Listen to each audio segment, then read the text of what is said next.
जय श्रीराम जय श्रीराम जय श्रीराम। प्रिय श्रोता बंधु, भक्ति मार्ग तरफ आपण मानक मोर स्वागत। आपण माने श्रवण करुछंती आम भारत वर्षर ऐतिह्य परंपरा संस्कार संस्कृति उपरे आधारित सही महामानव परम ब्रह्म परम पुरुष श्रीरामंकर जन्म जीवनी उपरे आधारित श्रीरामचरित मानस आपण माने पूर्व अध्याय रे श्रवण करिथिले। महानुभव अवतारी परम पुरुष भगवानंकर षष्ठ अवतार परशुराम को श्रीराम बुझाइबाकू चेष्टा करिसंती। तांकर क्रोध शांति करबाकू लागिसंती, किंतु तांकर क्रोध तो चरम सीमारे। से माया चक्षुरे विमोहित, से भगवान को जानी पारु नाहंती। तेणु कटुक्ति वचन कही श्रीराम को कहउछंती, रे शिव द्रोही, तू जदि युद्ध करि पारिबु मो सहित युद्ध कर। एपरि कहिबार किछि आवश्यकता नाही, नहेले मो हातरे तुमे दुई भाई निशेष होइजिबो। एहिपरि बहु कटुक्ति प्रत्येक कृति भितरे चलीछि। पूर्व अध्याय आसंतु आगकू जीवा। आउ कौन हेउछि संपूर्ण रूपे श्रवण करिबा।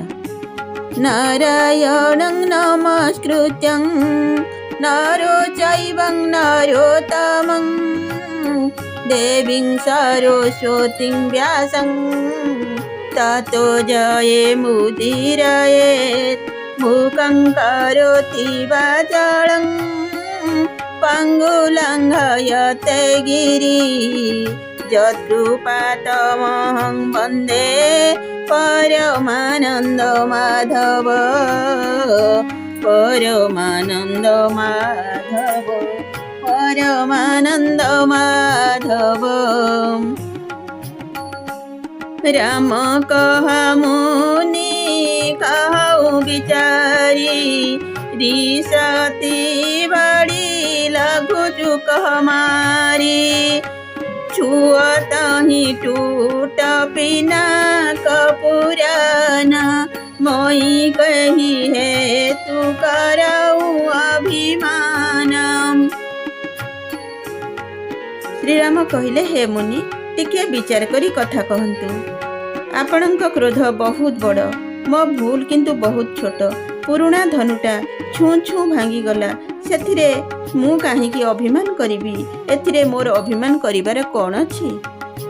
जऊ हम निदरहि विप्रवदि सत्यसु नहु भृगुनाथ तौ असक जग सुभटु जहि भय बसनाओ हि मथ बसनाओ हि माथ। हे भार्गव, मु जदि ब्राह्मण बोली कही सतरे निरादर करुछि, तेबे ए निराट सत्यवाणी शुणन्तु। संसार रे किए एपरि योद्धा अछि जहा पाखरे मु भयरे मुंड नुआई देबी?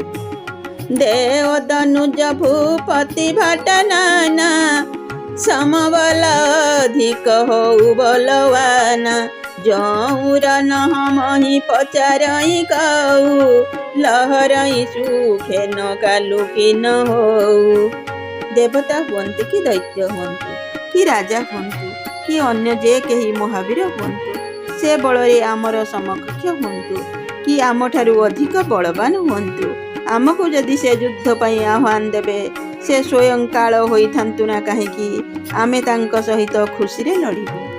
क्षत्रिय धनु धरि समरस काना कुल कलंकुते पाओरवाना। कहु सुभाउ न कुलहि प्रशंसे कालहु डरई नर नर रघुवंशी।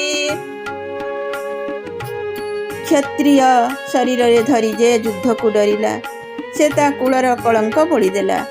मु आम कूलर प्रशंसा करी कहू नहीं, आम वंशर स्वभाव कथा कहूची जे रघुवंशी माने युद्ध रे काल को भी भय करती नहीं। विप्रमंस कैयासी प्रभुताई अभय होई जो तुम्हारी डराई सुनी मृदु गूढ़ वचन रघुपति के उघरे पटल पर सुंदर मति के।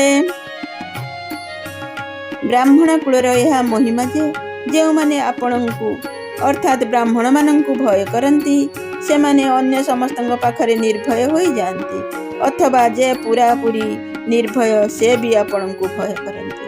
श्री रघुनाथंकर कोमल और रहस्यपूर्ण वचन शुणी परशुरामंकर बुद्धिर आवरण खुलीगला। राम रमापति कर धनुले हूँ खंचाऊ मईटे मोर संदेहू दे तो चपुआ पुही चाली गयाऊँ परशुराम विषमय भयाऊ। परशुराम कहले हे राम लक्ष्मीपति विष्णुंकर एही धनुटी हाथ में धरी गुण चढ़ातु ताहा देखिले मोर संदेह तुटीजिब। एपरी कही परशुराम धनुटी श्रीरामंक हाथ को बढ़ाई देले जानते ताहा स्वतः तांक हाथरू श्रीरामंक हाथ को चलीगला। धनु सहित वैष्णव तेज मध्य परशुरामंक ठारू श्रीरामंक पाखक चलीगला। यह देखि परशुरामंक बड़ आश्चर्य लगिला। जन राम प्रभाऊ तब पुलक प्रफुल्लित गात जोरी पानी बोले बचन हृदय प्रेम अमात।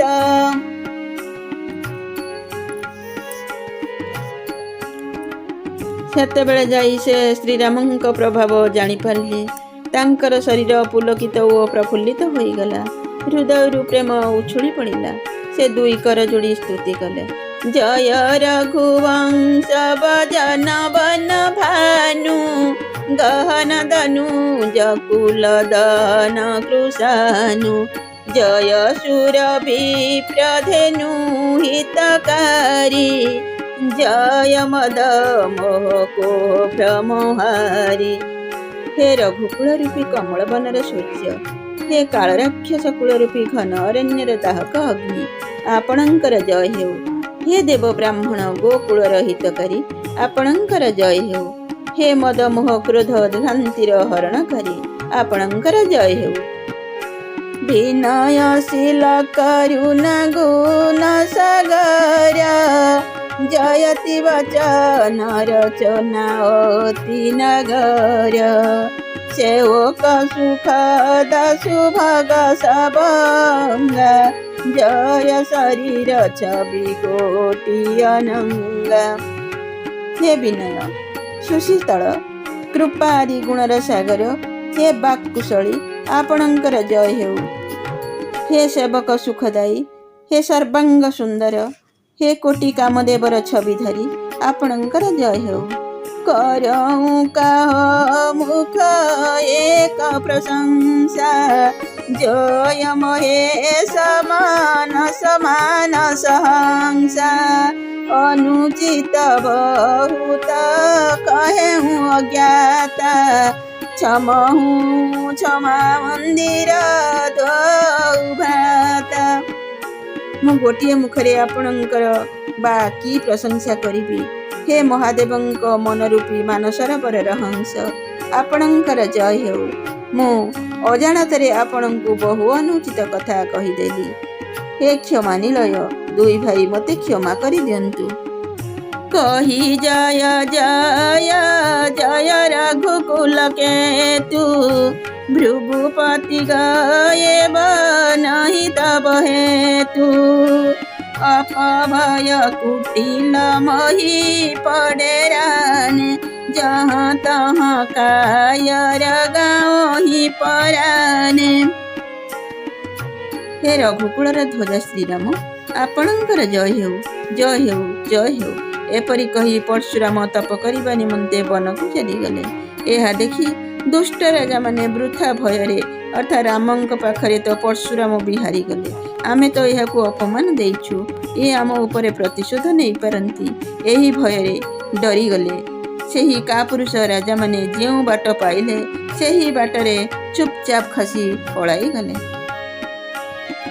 देव नदीना दुन्दुभि प्रभु पर बरस ही फूल हर से पूरा नर नारी सब मिटी मोहमय शूल मोहमय शूल। देवता माने दुन्दुभि बजाइले, से माने प्रभुंक उपरे पुष्पवृष्टि कले। जनकपुरर समस्त नर नारी आनंदित होइगले। सेमानंकर मोहमय अज्ञान उत्पन्न व्यथा दूर होइगला। अति गए बाजन बाजे सबनी मनोहर मंगल साजे। जूथा जूथा मिली सुमुखी सुनायानी करही गान कल कोकिल बयानी। घोर नादरे विभिन्न वाद्य बाजिला, समस्त सर्वत्र विभिन्न मनोहर मंगलमय वस्तु सजाइले। सुमुखी सुनयना और कोकिल भाषिणी नारी माने दल दल होई सुमधुर गीत गाइबाकू लागिले। बंधु माने आज पाई एतिकी, देखा हबो आगामी अध्याय रे। भीम शापिरानु भंग मुनिरापि मति भ्रम यदि शुद्धम शुद्धवा मम दोष न विद्यते मम दोष न विद्यते मम दोष